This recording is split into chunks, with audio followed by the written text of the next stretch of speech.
Hello friends, welcome back to my channel. రీసెంట్గా release అయిన ఒక మూవీని నేను కొంచెం లేట్గా చూసా. ఫస్ట్ అయితే లైట్ తీసుకున్నా, కానీ తర్వాత నాలాగా ఎవరు బాధపడద్దు అని రివ్యూ చేస్తున్నా. ఈ మూవీ నేమ్ వచ్చేసి దివ్య దృష్టి. అంటే మీనింగ్ స్పెషల్ ఐ పవర్ అని కాదు, దివ్యకి దృష్టి లేదు అని.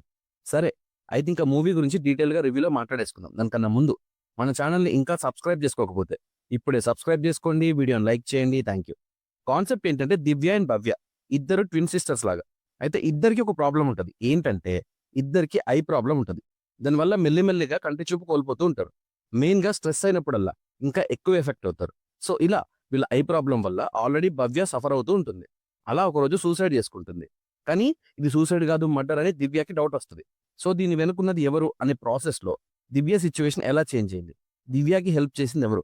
ఫైనల్‌గా ఏం జరిగింది తెలియాలంటే మూవీ చూడాల్సిందే. అసలు లాజిక్స్ అనే పాయింట్ తీసేసి మాట్లాడుకున్నా కామన్ సెన్స్ అనేది ఒకటి ఉంటుందిగా. దానికేం ఆన్సర్ ఇచ్చుకోవాలో అర్థం కావట్ల.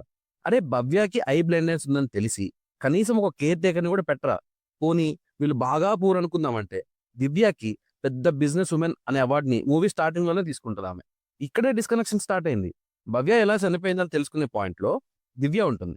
అది కూడా ఎంత సిల్లీగా అంటే ఎప్పుడో 1980s ఫార్మ్‌లో యూజ్ చేస్తా ఉంటుంది. సీరియస్‌లీ ఇప్పుడు కూడానా? ఇంకా దారుణం ఏంటంటే దివ్య బాయ్ ఫ్రెండ్ దివ్య అని పట్టుకొని భవ్య భవ్య అంటుంటాడు. నేనది డబ్బింగ్ ఇష్యూ అనుకున్నా. కానీ దానికి ఇంకో రీజన్ ఉందని తర్వాత తెలిసింది. అదైతే ఇంకా వర్స్ట్‌గా ఉంది. లిటరల్లీ బతికున్న దివ్య క్యారెక్టర్ చచ్చిపోయిన భవ్య క్యారెక్టర్‌ని చూసి దివ్య దివ్య అని ఏడుస్తుంటే దాన్ని డబ్బింగ్‌లో భవ్య భవ్య అని చెప్పించారు. మరి లిప్ మూవ్‌మెంట్ కనబడుతుంది కదా! పోనీ బ్లర్ చేయాల్సింది. డైరెక్షన్ అయితే వెర్రీ బ్యాడ్ ఉంది. బేసిక్‌గా ఈ మూవీకి ఆరిజిన్ 2010లో వచ్చిన జూలియా సై అనే మూవీ. దాన్ని 2022లో బ్లర్ అనే నేమ్‌తో హిందీలో రీమేక్ చేశారు. ఇప్పుడు దాన్నే మళ్ళీ తెలుగు అండ్ తమిళ్‌లో సైమల్టేనియస్‌గా షూట్ చేశారు. లిటరల్లీ తమిళ్ వర్షన్ చాలా బెటర్ ఉంది compare to Telugu. Tamil movie చూస్తే డైరెక్టర్‌కి ఏదో క్లారిటీ ఉంది అని కనిపిస్తుంది. మరి తెలుగులో ఎందుకు ఇలా చేశారు? ఎందుకు అడుగుతున్నా అంటే 2 మూవీస్‌కి సేమ్ డైరెక్టర్. ఒకటేసారి షూట్ చేశారు. అలాంటప్పుడు ఎందుకింత డిఫరెన్స్ వచ్చింది? ఇంత దారుణంగా ఎందుకుంది? తమిళ్ మూవీకి పర్ డే ఇంత బడ్జెట్ అనుకోని, అందులో రోజుకి ఎంతో కొంత మిగిలితే దాంతో సినిమా తీసినట్టుంది. ఇదేదో పెద్ద కళాఖండం అని తెలుగులో షూట్ చేశారు మళ్ళీ. తెలుగు, తమిళ్ కలిపి నోన్ యాక్టర్స్‌ని పెట్టి డబ్బింగ్ చెప్పిస్తే సరిపోయేదిగా. ఇంకా ఘోరం ఏంటంటే తమిళ్‌లో మూవీ నేమ్‌లో బ్యాక్‌గ్రౌండ్‌లో ఐలెన్స్ లాంటి డిజైన్ ఉంటే తెలుగులో ఫింగర్ ప్రింట్ లాంటి డిజైన్ ఉంటది. అంత ఇంట్రెస్ట్‌తో వర్క్ చేశారు. ఎడిటర్ అనేవాడు ఉన్నాడా మూవీకి? ఎందుకు లేని పెట్టుకోలేదా? మిక్సింగ్ చేశారా అసలు? డైలాగ్స్ ఒకసారి వస్తాయి, రియాక్షన్ ఒకసారి వస్తది. మ్యూజిక్ అయితే అబ్బో అదొక పికాసో. చాలా బ్యాడ్ ఫిల్మ్ ఇది. చాలా అంటే చాలా బ్యాడ్. బికాజ్ సేమ్ టైమ్‌లో సేమ్ డైరెక్టర్ తీసిన సేమ్ ఫిల్మ్ ఇది. తమిళ్‌లో బెటర్ యాక్టింగ్ ఉంది. సీన్స్ కూడా చాలా బెటర్‌గా ఉన్నాయి. సేమ్ సీన్ రీక్రియేట్ చేస్తున్నప్పుడు ఇంత డిఫరెన్స్ ఎందుకొచ్చింది? సరే, పోనీ ఆడియన్స్ మైండ్‌సెట్ వేరే ఉంటుంది అనుకుందాం.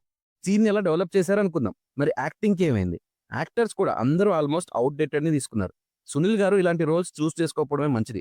అనవసరంగా డీఫేమ్ అవ్వడం తప్ప ఏముండదు. నాకైతే మూవీ ఎలా ఉందంటే 2 అవర్స్ ఆఫ్ టైమ్ వేస్ట్ లాగా అనిపించింది. ఒకవేళ మీలో ఎవరైనా చూడాలి అనుకుంటే చూడొచ్చు. నేను వద్దని చెప్పను. కానీ 2 అవర్స్ టైమ్ ఉండి వేస్ట్ చేసుకున్నా ఓకే అనుకుంటే ట్రై చేయండి. మీరు చూస్తే మాత్రం డెఫినిట్‌గా కామెంట్స్‌లో మీ ఒపీనియన్ షేర్ చేసుకోండి. మూవీ సన్ నెక్స్ట్‌లో తెలుగులో అవైలబుల్‌గా ఉంది. మన ఛానల్‌లో కంటెంట్ ఒకసారి చెక్ చేసి నచ్చితే సబ్స్క్రైబ్ చేసుకోండి. Thank you for watching.